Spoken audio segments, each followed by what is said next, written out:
Our next guest is a model, actress, and singer who had been fighting a secret battle most of her adult life. Here's Amy Weber's story.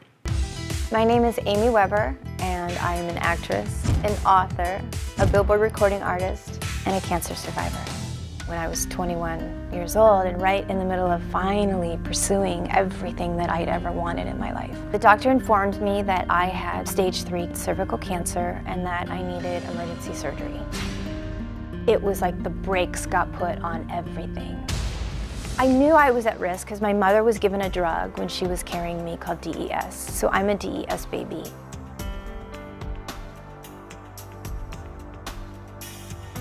So I had my surgery 2 days later, and I went in, talked to my doctor, and she basically told me at that point that I probably wouldn't be able to have kids. It just wasn't in the cards for me to be a mom, and that hurt.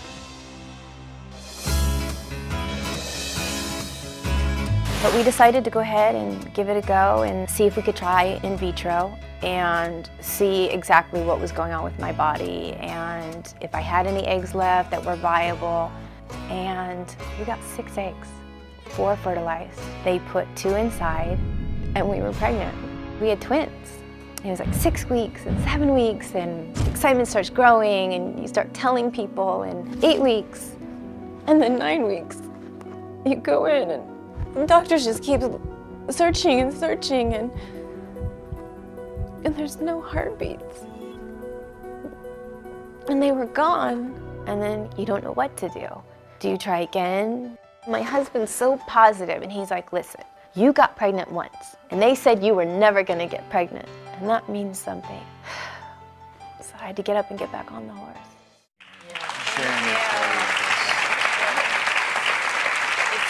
So important for women out there all over to hear your story. And when we first came on here, I was like, I'm so excited you're on here, not because you know, are a DES baby, but because we had a chance to talk about this.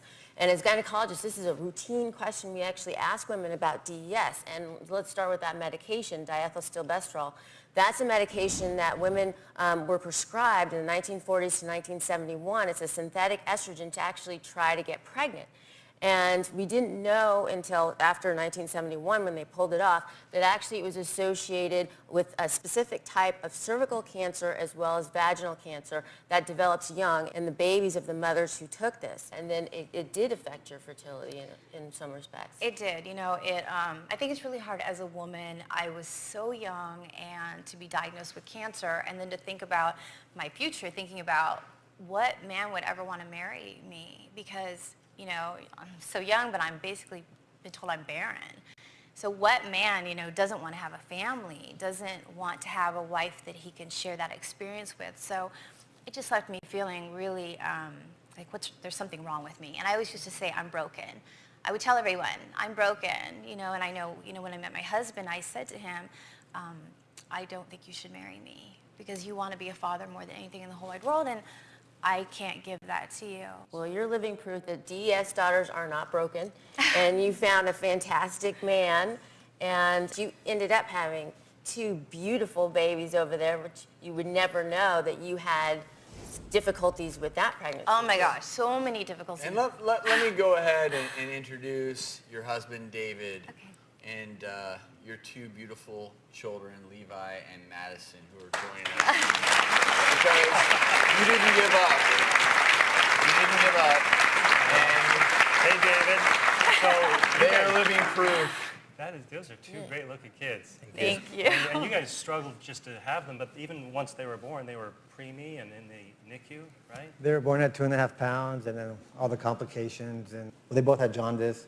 They had holes in their hearts. Holes in their hearts, and then with her, because she had the complications, breaking her water so early, the doctors were like, your daughter's very sick, and there's a good chance she has cerebral palsy. Wow. So just walking in the room. They had to restart her heart they tried 4 times to intubate her. Wow, yeah. They couldn't get her intubated, and then they had to restart her heart. Getting all that info so quick it was overwhelming. And then one of the nurses, her name was Susie, and she said, "Is that your daughter?"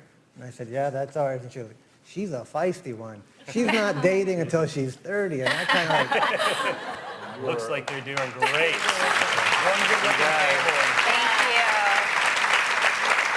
And I think One of the takeaways in your story, and Dr. Lisa, you preach this a lot, is that when pregnant women take medicines, their unborn babies are also taking medicines. And that's why we have to be so very careful. If you're pregnant, you need to know what you're putting in your body. It's always better safe than sorry. And also, this is one medication that you need to know if your mother took. Amy, thank you for sharing your story and sharing your beautiful family.